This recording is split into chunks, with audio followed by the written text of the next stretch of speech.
Amidst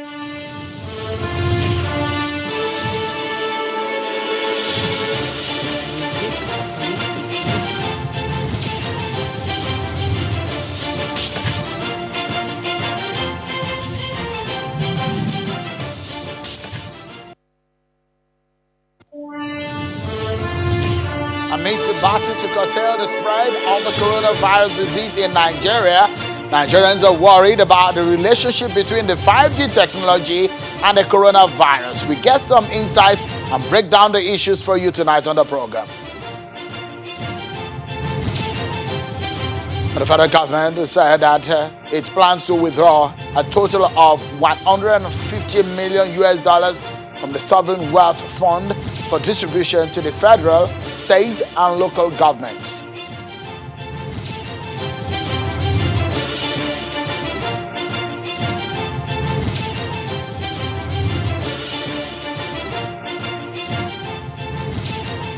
Hello everyone and welcome to the program.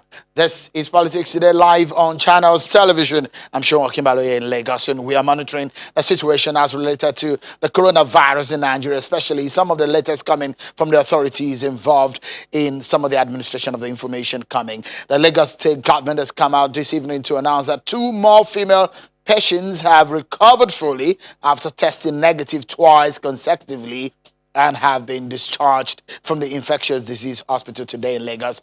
With the newly discharged patients, we now have a total of 31 people that have fully recovered from the COVID-19 in Lagos and discharged to join the community. That's the statement from the Lagos state government. And so 8 new cases as of today of the COVID-19 have been reported in Nigeria, 5 in Lagos, 2 in the FCT, and 1 in Kaduna State, which brings us to a total of 232 confirmed cases of COVID-19 reported in Nigeria.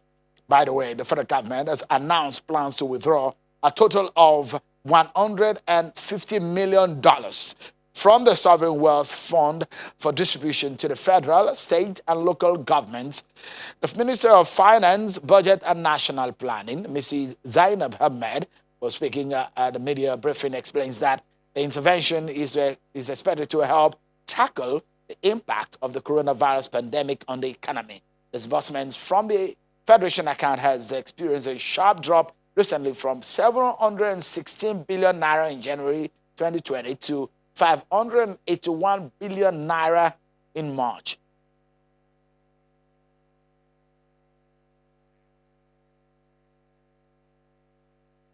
Average pack receipts should be at an average of at least 650 billion for the federal government and the state government to meet their current obligations in a healthy manner.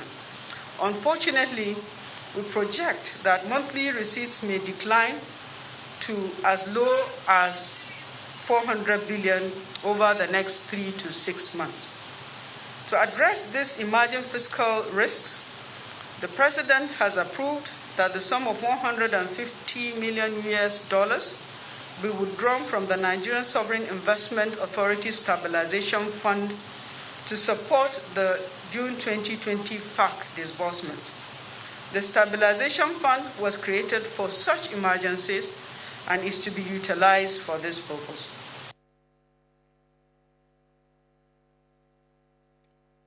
So much development, so much to talk about.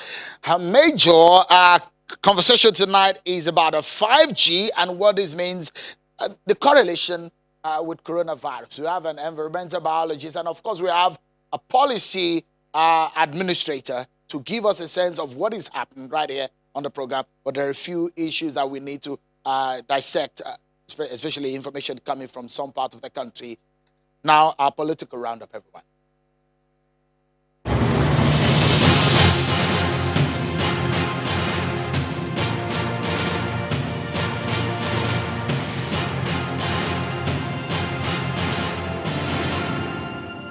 The federal government has defended the invitation of health professionals from China to assist in tackling the COVID-19 pandemic, describing it as a social corporate responsibility of a Chinese company in Nigeria. According to the Secretary to the Government of the Federation, Mr. Boss Mustafa, the professionals are medical engineers who will help train Nigerians before equipment are deployed. The SGF was speaking at a briefing by the Presidential Task Force on COVID-19 in Abuja. The federal government, through the Ministry of Finance, has identified several areas of fiscal palliative to support the economy in the wake of the outbreak of the coronavirus.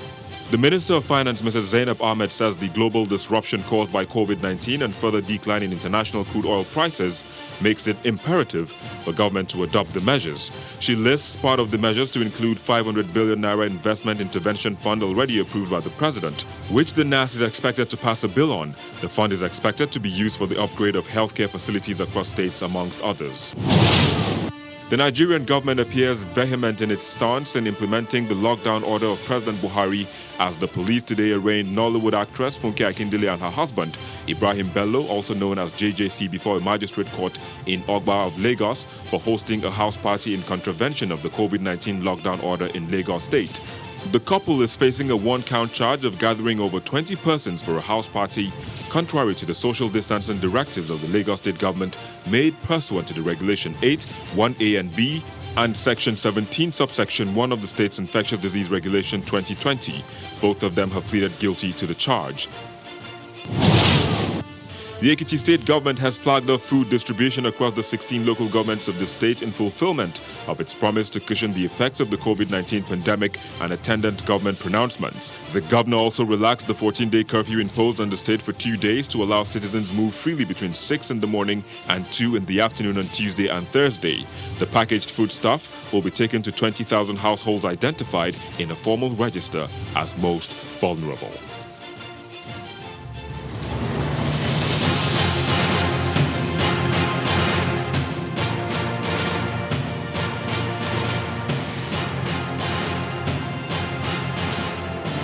Thank you so much, everyone, for staying with us right here on the program. Let's dive into the conversation that we have for you tonight, and it's about the coronavirus disease and technological development. So, a lot of people online, offline, have been having this debate and saying 5G that is being tried.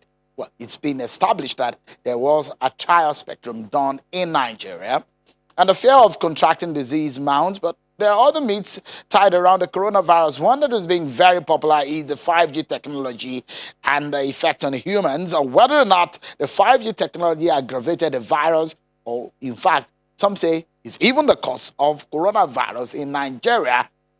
Is it a myth or reality? Let's get a sense of what this means. We might be talking technology, but tonight we want to break down the policy of government, the issue of lives of Nigerians, technology. How does it relate with some of the problems that we're facing around the world today in terms of the health emergency? Let's speak to an environmental biologist, Mr. Tony Nwakalo, who joins us tonight on the program. Thank you so much, Tony, for coming on tonight. Thank you, Sean, for having me. First and foremost, should and give us a sense. A lot of people think that 5G, coronavirus is caused by 5G. True or false? There's no evidence to support that. It's just that there's a few things that happen to be very strange coincidences. That's what I believe gave rise to the suspicions. You are a biologist, you're a scientist, and you are of the view that 5G technology is dangerous. In the first place, in the first few seconds, explain to us what is 5G. For a lot of people that don't understand what 5G is, we know 4G is we are utilizing 4G majorly in the country now for mobile communications and all that. What is the difference between 4G and 5G? So 4G LTE means fourth generation long-term evolution, and it is within the radio frequencies that are pretty much, it's called, in radio frequencies, you have the SHF, which is the super high frequency, and which is between 3 megahertz to 30 megahertz. And then you have the extremely high frequency from 30 to 300. So 4G is within the lower bands of the super high frequency. And 4G has maximum speeds of 100 megabytes per second to 1,000 megabytes per second. Now, I say that to put it in perspective so you understand the graduation of speeds of processing. So the question is, what is 5G, isn't it? So 5G is fifth generation mobile phone technology that is expected to support more complex internet operations like the Internet of Things, artificial intelligence, and quantum computing. 5G is actually in 3 bands. You have the low band, you have the mid band, and then you have obviously the millimeter waves, which is basically where there are issues. Okay, so to break it down, there are some people who have broken it down to the point that if you're downloading a full movie about 1 hour 30 minutes with a 4G, which can take about 20 minutes, for 5G it can take how long? 3 seconds. Really? Yes, because it gets as high as 20 gigabytes per second. No, say that again. So if you download an hour 30 minutes of movie in about 20 minutes, to download on 5G, say it again. It's a few seconds, 3-point-something seconds, because it's 20 times faster than 4G. 20 times faster. Yes. So in essence, the spectrum that you have a problem, you are one of those who have a problem with 5G technology and the relationship with biology or the relationship with human health. What is the 5G frequency spectrum and how does it relate with human health? Well, I mean, with the lower bands, there's not so much of a problem. The issue is the millimeter wave at 60 gigahertz frequency. Now, there's something called atmospheric attenuation. What that means is when a wave is being dampened or absorbed by the atmosphere. And it is observed that on the SHF to EHF bands, there are certain spikes on that curve. The first spike, I don't have that slide. If not, would have, yes, that's the slide. Okay, so the 60 gigahertz millimeter wave. And so it's what is a 60 gigahertz millimeter wave? That slide, if we could put it on. Yes. So basically, the 60 gigahertz millimeter wave is within the extremely high frequency spectrum. And what happens is it's almost 98% attenuated by oxygen. What does that mean? It means something in the atmosphere. You see, these waves, when we say radiation, many people might not know what it is, so they might not appreciate that even non-ionizing radiation has problems. But at 60 gigahertz, it means you have 60 gigahertz photon energy. Photon is the carrier of the electromagnetic force. So that's how electrons transfer energy between each other. Yes. What does it affect humans? Oh, absolutely. So this is how it is. If you are exposed to 60 gigahertz millimeter wave radiation, which is being attenuated by oxygen in the atmosphere, everything that has to do with oxygen in your blood, oxygen in your atmosphere, what happens is the electrons, which form a covalent bond that make oxygen diatomic, even if the activation energy required to break the bond, that happens on the ionizing radiation. It breaks bonds. But on non-ionizing radiation, it has enough energy to change the spin of the electron, which basically destabilizes its ability to function in simple terms as we can use it. So in simple terms, the water in our body is being affected, which makes us breathe and live as a human being. So water is different from, this is directly oxygen. Oxygen, okay. This is directly oxygen. So the ion component in your blood, hemoglobin, is what's responsible for transporting oxygen, if you remember our elementary biology. Absolutely. So the hemoglobin is going to struggle to lock onto the oxygen atoms because its orientation has changed.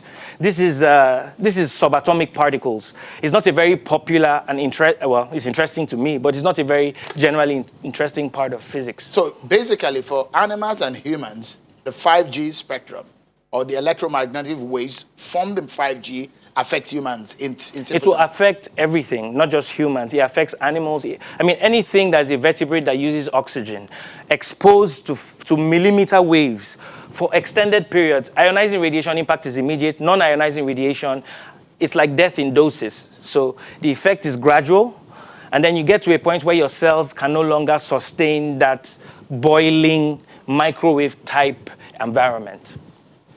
Okay, so Tony, you're fantastically speaking above some of us who are not scientifically inclined.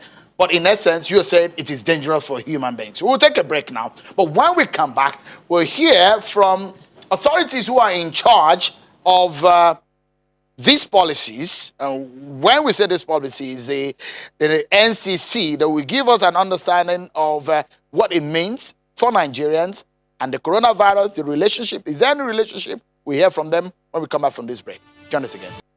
Thank you so much, everyone, for staying with us. Tony Nwakalo is an environmental biologist. He's been speaking to us on 5G network and the correlation to human beings, to human health, and perhaps whether or not it is dangerous. Tony, thank you so much for talking to us. In essence, what you're saying is that Nigeria should be wary of 5G. You heard an expert there who said we should not be afraid.